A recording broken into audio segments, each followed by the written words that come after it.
Hi, my name is Frank. Hi, I'm Lauren. I'm Steve.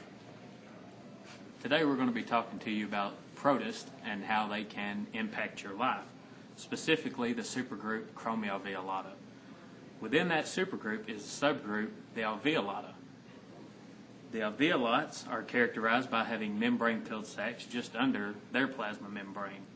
There are three clades within the alveolata. That is the dinoflagellates, the epicomplexans, and the ciliates. When learning about biology, it's easy to think that the ideas and concepts learned only exist in the textbooks and they are far from affecting you. That is simply not the case. We have picked three species from the alveolata group, one from each one of its clades, that can influence you in your day-to-day life. Here is an example of a dinoflagellate. The dinoflagellates have a reinforced cellulose plates in their cells. They live in marine and freshwater environments. They have had a secondary endosymbiotic event. An endosymbiotic event is where one organism completely engulfs another one with a mutualistic relationship. For example, the mitochondria in eukaryotes. The dinoflagellates have had a secondary endosymbiotic event where they engulfed a species of red algae. What you are seeing now is an aerial view of the red tide. The dinoflagellates experience large population growth called algae blooms that make coastal waters appear pink, red, or brown colors. This is commonly known as a red tide. The red tide happens in our own backyard. One species we will be examining is the Carina brevis, or K. brevis.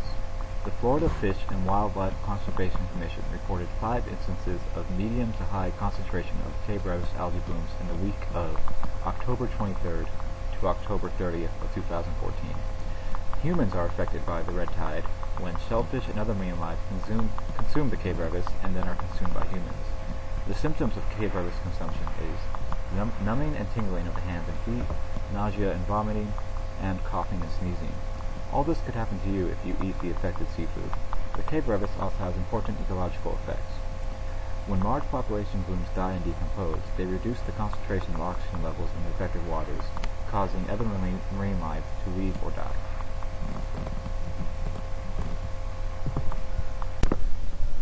The next clade is the epicomplexans. Nearly all of these are parasites. They have complex organelles specialized for penetrating the host cell's tissues.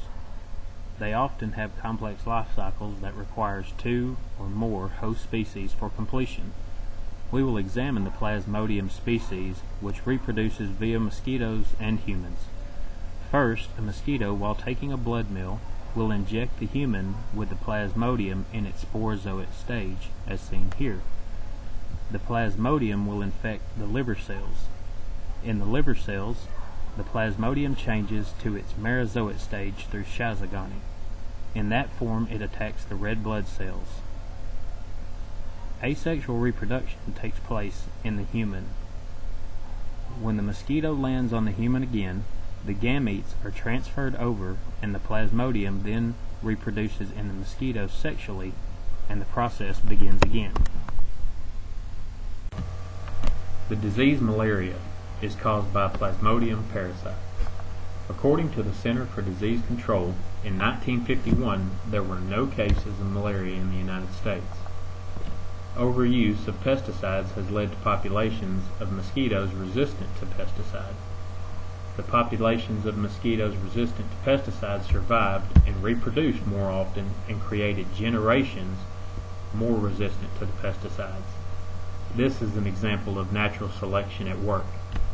However, the number of malaria cases in the United States in 2011 was the largest since 1971, according to the CDC.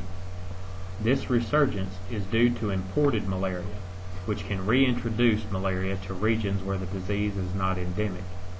The World Health Organization estimated 627,000 deaths by malaria in 2013 alone, with 3.4 billion people in 97 countries at risk, shown on this map. Ballontidium coli is the only known protozoan ciliate that is known to infect humans. Ciliates are named for their use of cilia to move and feed. Most are predators of bacteria or other protists. Rows of tightly packed cilia function for locomotion. Most interestingly, they have two nuclei, the macronuclei and the micronuclei, as a result of conjugation. An example is the Ballantidium coli species that causes the Ballantidius disease. In the picture shown is a picture of the life cycle of the Ballantidius coli.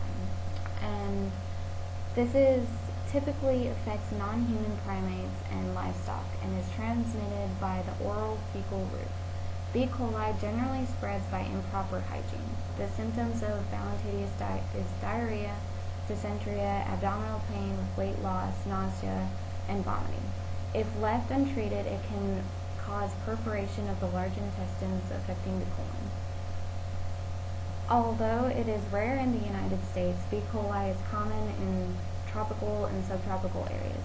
The B. coli can consist outside of the host in the cyst stage, where it lays dormant, similar to hibernation in mammals. In the cyst stage, B. coli is unable to reproduce. It must find a host before it can continue its life cycle. We hope that these 3 examples show you how your life could be affected by the protist group alveolus.